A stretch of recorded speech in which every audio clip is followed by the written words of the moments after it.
everybody, I'm Teacher Michelle. Olá pessoal, professora Michelle de inglês aqui mais uma vez com vocês.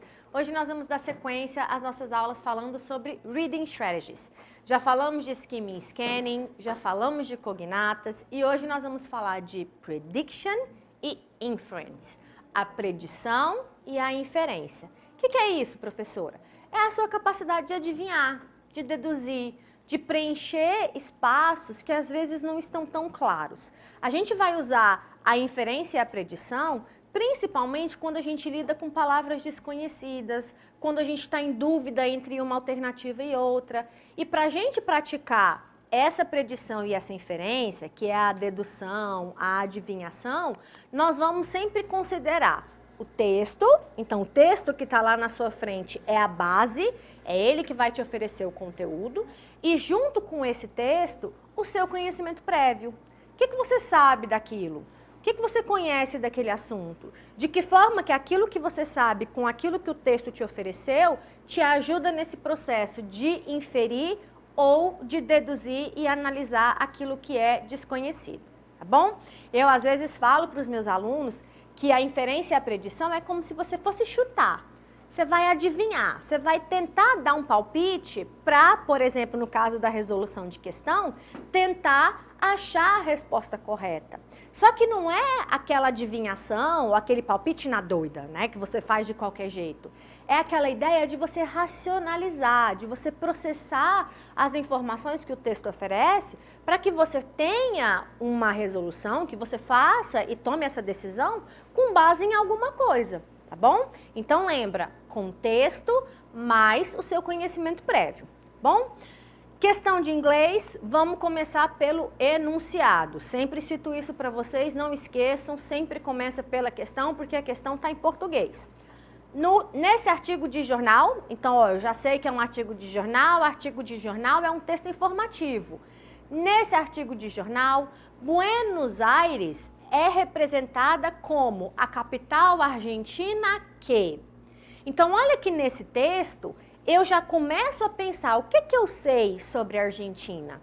O que eu sei sobre Buenos Aires? Se a gente pensar, por exemplo, atualmente, essa questão não é tão atual assim, mas ela é uma questão que fala de uma situação que é recorrente na Argentina. Então, se nós pensarmos atualmente, trazendo para o nosso contexto, o que nós sabemos da Argentina? Que a Argentina passa por altos e baixos econômicos, não é? Então, olha aqui, por exemplo, o foco da pergunta era Buenos Aires, tá bom? Então, eu vou procurar no texto, onde que está falando de Buenos Aires? O título do texto é 36 Hours in Buenos Aires, 36 horas em Buenos Aires. Então, esse é o título. Eu tenho o primeiro parágrafo, que cita justamente isso que eu falei para vocês do nosso conhecimento prévio. A Argentina contemporânea, a história contemporânea da Argentina, a história mais recente, is a roller coaster. O que é roller coaster? É uma montanha russa, tá?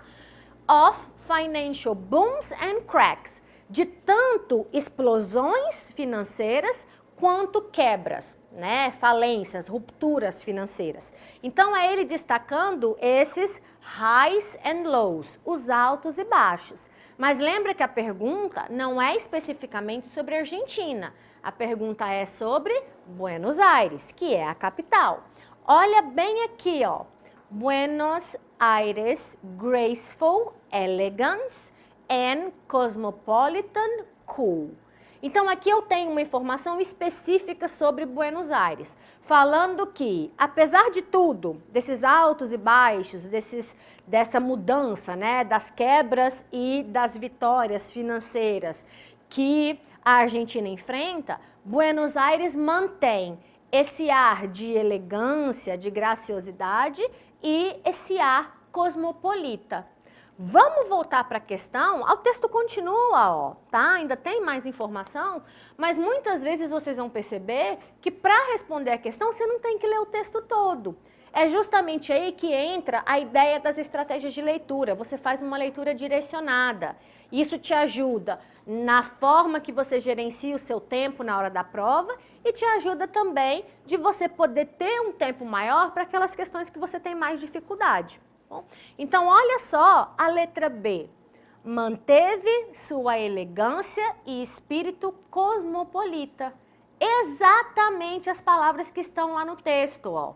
Palavra cognata, palavra parecida com o português. Então, a letra B é a nossa resposta correta.